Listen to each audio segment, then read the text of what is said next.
आपका अपने channel Indian equation में फिर से स्वागत है। आज हम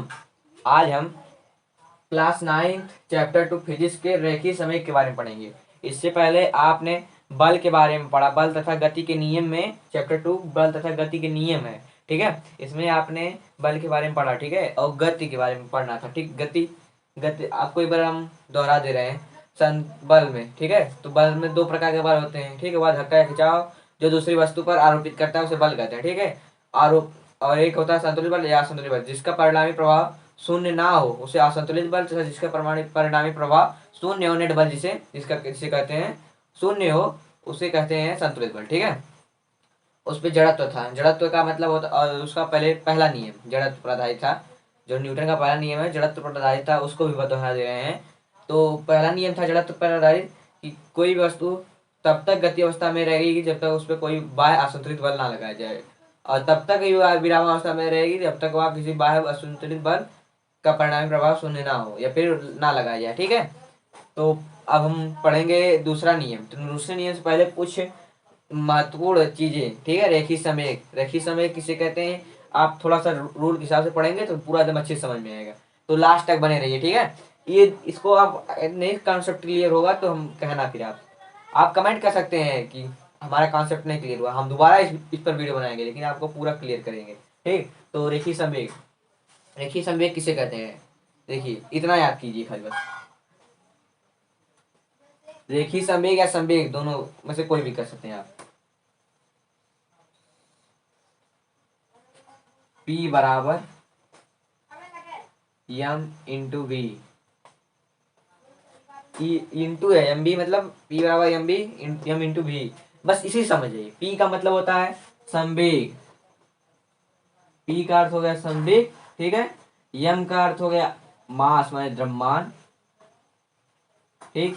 अब v का मतलब होगा वेलोसिटी यानी कि वेग, वेलोसिटी यानी कि क्या, वेग। इसमें अंतिम वेग, प्रारंभिक वेग नहीं, वेग पूरा, ठीक है।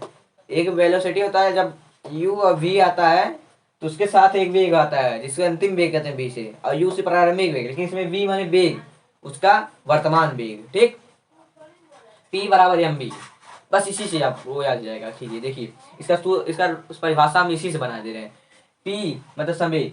संवेग किसे कहते हैं, संवेग तो संवेग कहते हैं द्रव्यमान तथा वस्तु का द्रव्यमान तथा वेग के गुणनफल को क्या कहते हैं, संवेग कहते हैं। गुणा हुआ है इसलिए गुणनफल, तो क्या कहेंगे, संवेग उसे कहते हैं द्रव्यमान तथा वेग के गुणनफल को संवेग कहते हैं। बस याद हो गया नहीं। P बराबर M V, M into V मतलब गुणा किया गया है v से, ठीक है।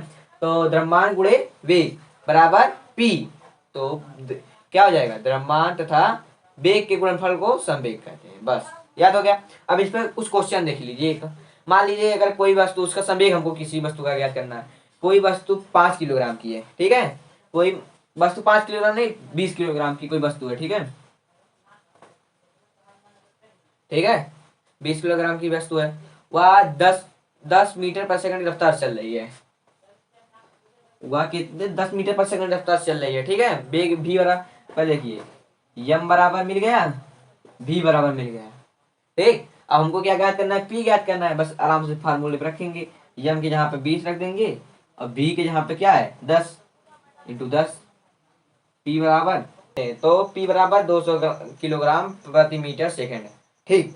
अगर मान लीजिए ये जो 20 केजी है इसमें ग्राम दिया हो तो हम उसको केजी में बदलें, क्योंकि मात्रक रूप में बदलते हैं। कोई भी अगर कोई भी फिजिक्स का सवाल हो पहले उसे मात्रक के रूप में बदलते हैं। संवेग का मात्रक ये है किलोग्राम मीटर पर सेकंड, तो इसे मात्रक रूप में बदलना है, क्योंकि ये मात्रक के रूप में दिया है, मीटर पर सेकंड दिया है और किलोग्राम दिया है। तो किलोग्राम मीटर पर सेकंड जब दिया है तो हमको मात्रक रूप में नहीं बदलना है, मात्रक में खुद है, ठीक है। तो 200 ग्राम किलोग्राम मीटर पर सेकंड, ठीक। अब ये रेखीय संवेग है, तो अब न्यूटन का दूसरा नियम देखते हैं, ठीक। रेखीय संवेग बाद दूसरा का न्यूटन गति विषय द्वितीय नियम को देखते हैं, ठीक है। तो हमारा यही मकसद रहता है कि आपको बहुत तोड़ मरोड़ कर अच्छे से समझाया जाए, ठीक है। तो हमारे प्यारे फैमिली का हिस्सा बन जाइए, ठीक है, सब्सक्राइब कर लीजिए, ठीक। तो शुरू करते हैं। न्यूटन गति विषय द्वितीय नियम, बस इसमें भी आपको इस तरह P बराबर एम बी रेखीय संवेग का याद किए, P बराबर एम बी, बस इतना याद कर लीजिए। आप खुद से परिभाषा बनाइए ना, P मतलब हो गया संवेग, तो क्या हो द्रव्यमान तथा वेग के गुणनफल को क्या कहते हैं, संवेग कहते हैं। बस हो गया। तो न्यूटन गति विषयक द्वितीय नियम। ठीक, अब इसको देखते हैं न्यूटन गति विषयक द्वितीय नियम को। ठीक, तो इसमें आपको एक चीज याद रखना है, बस कुछ नहीं, हो गया। देखिए ये तो आप बहुत बार सुने होंगे, यह बराबर यम में, यह बराबर यम में, ठीक है, यह बराबर यम में। तो पहले देखिए यह बराबर यम में ऐसे ही नहीं आ गया, ठीक है, इसको हम गणितीय रूप से क्या करते थे, गणना किए तब जाकर यह बराबर यम में आया। लेकिन अब हम गणितीय रूप से गणना इसके बाद थोड़ा सा बता रहे हैं, लेकिन पहले आप परिभाषा जान लीजिए, फिर उसके बाद हम गणितीय गणना के रूप से इसको सिद्ध करेंगे, यह बराबर यम में द्वितीय नियम को हम सिद्ध करेंगे। ठीक है, तो पहले यह बराबर यम में इसकी परिभाषा जान लेते हैं। तो इसकी परिभाषा, न्यूटन गति विषयक द्वितीय नियम की परिभाषा ये है कि एफ माने क्या होता है, फोर्स, और फोर्स का मतलब होता है, फोर्स मतलब होता है बल। ठीक, लेकिन क्या लगता है, असंतुलित बल, क्योंकि यहाँ पर यम और त्वरण, द्रव्यमान और त्वरण, मतलब कि यह बराबर यम में जब लग रहा है, मतलब वो उसमें असंतुलित बल लगेगा तभी ना परिवर्तन होगा, यह असंतुलित बल है। ठीक, बल है बराबर ये बल होता है, बस इसी से आप लगाइए, परिभाषा निकालिए।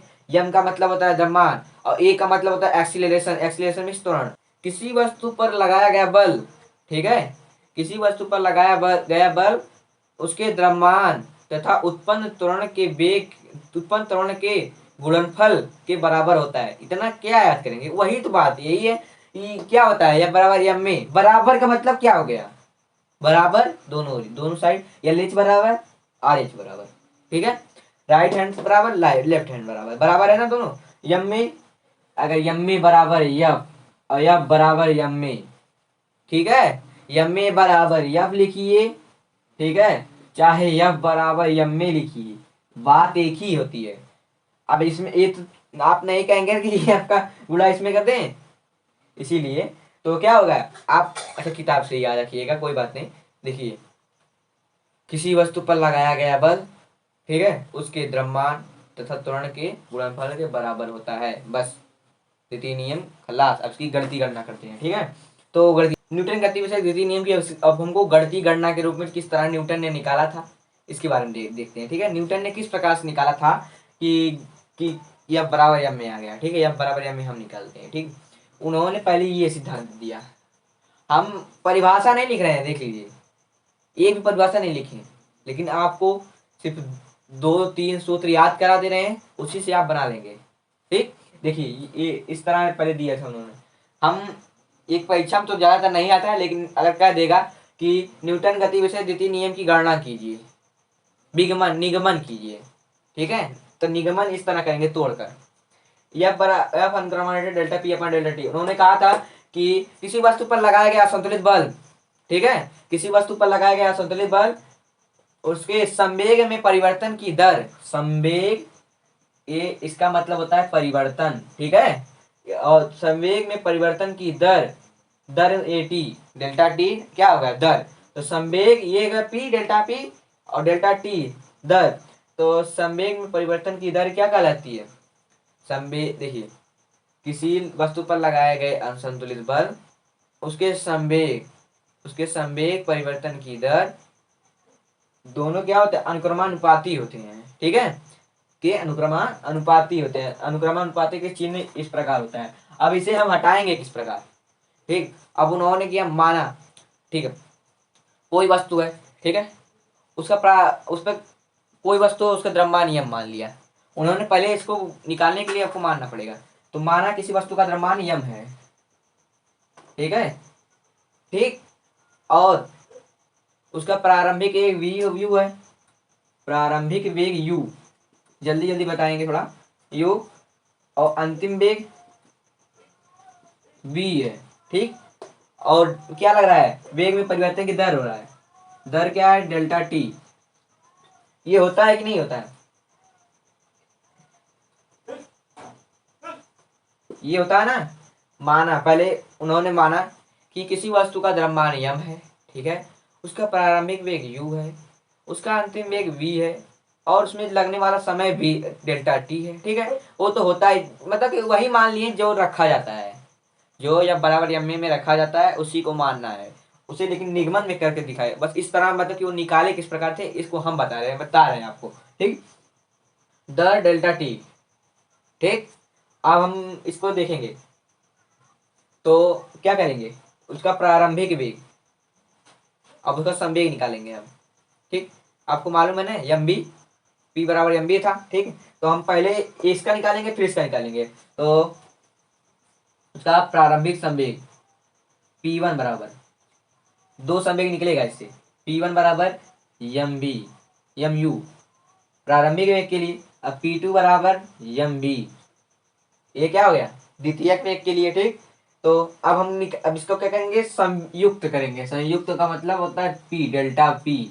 सही, इस डेल्टा में परिवर्तन भी होता है डेल्टा P। ठीक, लेकिन अब हमको क्या करना है, परिवर्तन निकालने के लिए क्या करते हैं हम, कोई वस्तु 10 मीटर गई, ठीक है, पहले वो 5 मीटर थी, कोई वस्तु 5 मीटर त्वरण से चल रही है, फिर उसके बाद उन्होंने 10 मीटर त्वरण लगाया, तो उसमें परिवर्तन कितना हो गया, 10 - 5 करेंगे तो 5 मीटर प्रति सेकंड स्क्वायर का त्वरण हो गया।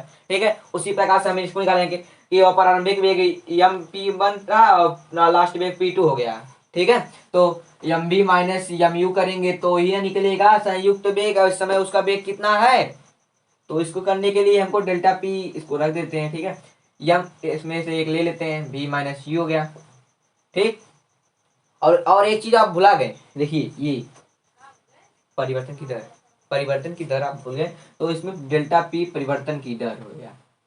ठीक है, और डेल्टा पी परिवर्तन की दर हो गया तो बराबर, ये तो हो गया। अब हम, ये तो आप जानते ही हैं, यह अंतर्मानुपाती होता है डेल्टा पी अपन डेल्टा टी, तो इससे हम लिख सकते हैं यह, लेकिन ये अनुक्रमानुपाती जो चिन्ह है इसको जब हटाते हैं, अनुक्रमानुपाती का जब चिन्ह है इसको हटाते हैं तो हमको कोई मानक लेना होता है। ठीक है, कोई मानक लेना होता है। जब हम अनुक्रमानुपाती के चिन्ह को हटाते हैं ना, तो हमको एक मानक चिन्ह लेना होता है। तो हम कोई भी मान रख सकते हैं वहां पर, के मान लीजिए हम ले लिए। ठीक है, ठीक है ना, के ले लिए। ठीक, अब हमको के मतलब कि हो गया एफ, रफ का मतलब हो गया ना, एक अनुक्रमानुपाती जब हटाएं तो एफ हो गया है इसके यहाँ पर, और एक मानक चिन्ह लेना था हमको, के ले लिए अनुक्रमानुपाती के स्थान पर। अब क्या बचा, यम बी माइनस यू अपान ये टी, डेल्टा टी, इसमें भी डेल्टा टी रहेगा। क्यों रहेगा, क्योंकि परिवर्तन दोनों जहां हुआ है। ठीक, हमें इसका भी परिवर्तन निकालने के लिए क्या करते हैं, डेल्टा टी रखते हैं। यह बराबर अब क्या होगा, के यहाँ पर हमको एक रख देंगे। ठीक, यम भी minus you upon delta T, अच्छा एक में यम का गुणा होगा तो भी minus you upon delta T क्या हो जाएगा, भी minus you upon delta T. अच्छा ये बताइए ए बराबर क्या होता है, एक का गुणा करेंगे तो यम, ए गुणे यम करेंगे तो यम, यम हो गया, और इंटू भी माइनस यू अपान टी आ गया हमारा यम बराबर यम में भी माइनस यू अपान टी। ए बराबर क्या होता है, भी माइनस यू अपान टी, और इसी को लिखते हैं ना भी बराबर यू प्लस ए टी, इसको सॉल्व करके तो क्या हो गया हमारा, आ गया यम इंटू ए। इसी से क्या हो गया, उनका गणितीय निगमन कर दिया। ठीक है, तो आप समझ गए होंगे, अगर नहीं समझे होंगे तो कोई बात नहीं, एक बार हम और फिर से रिपीट कर दे रहे हैं। देखिए, माना द्रव्यमान यम, प्रारंभिक वेग u, अंतिम वेग v, दर कितना था डेल्टा t, तो पहला प्रारंभिक संवेग यम यू, अंतिम संवेग यम बी, संयुक्त संवेग निकालने के लिए मतलब द्रव्यमान कितना परिवर्तन हुआ संवेग में, M B minus M U, मतलब अंतिम वेग माइनस प्रारंभिक वेग, तभी ना निकलता है। तो उसको कर दिए डेल्टा पी अपान डेल्टा टी, क्योंकि इसका क्या था, दर भी हमको ज्ञात करना था, यहाँ पर भी दर हमको चाहिए था, तो यम इंटू भी minus you upon delta T, इसको कॉमन ले लिए तो भी minus you upon delta T बचा। ठीक है, तो अब डेल्टा टी एफ बराबर के, यहाँ पर एक नियतांक लेना था, नियतांक जहाँ पर हमको के ले लिए, यम भी minus you upon delta T, एक एफ वन गुणे यम, एक यहाँ पे रख दिए यम गुणे भी माइनस यू अपान टी, तो यह बराबर यम में हमारा आ गया। ठीक है, तो आप फिर समझ गए होंगे द्वितीय नियम। अब हम तृतीय नियम के बारे में समझेंगे। ठीक है, उससे पहले हमको आवेग जानना होगा, संवेग तो हो गया हमारा पूरा कंप्लीट, अब हमको आवेग जानेंगे। ठीक, तो आवेग आवेग जानेंगे और द्वितीय नियम की तृतीय नियम के बारे में जानेंगे, तो उसको हम कल जानेंगे। ठीक है, अगर वीडियो अच्छा लगा हो तो एक लाइक और सब्सक्राइब कीजिए।